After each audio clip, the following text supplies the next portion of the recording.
శక్తికి మించిన కొద్ది వారి దేవునికి సమర్పించారట.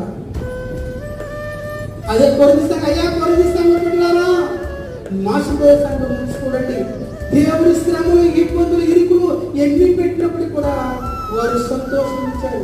సంతోషించడమే కాకుండా దేవునికి యొక్క ఆలయానికి, దేవుని యొక్క సంఘానికి, దేవుని యొక్క కుటుంబానికి తన బాధ్యతని గొప్పగా ఇచ్చాడు అని గొప్ప సాక్ష్యం చెప్తున్నాడు. మన కింద వచ్చిన మరియు వారు నిరుపేదలైన వారి రాత్రులు బహుగా విస్తరించారు. ఈ కృప విషయంలోను, పరిశుద్ధుల పట్టిన పరిచర్యలో పాల్పొందు విషయంలోను మనఃపూర్వకంగా మమ్మల్ని వేడుకొనచ్చు. వారు తమ సామర్థ్యము కలిగియే కాక సామర్థ్యము కంటే ఎక్కువగా తమ అంతటి తామే ఇచ్చినని మీకు సాక్ష్యం ఇస్తున్నారు. సరిపోలేదు, ఏం చేస్తారట? సామర్థ్యం కొలది. వారు నిజానికి వారి దగ్గర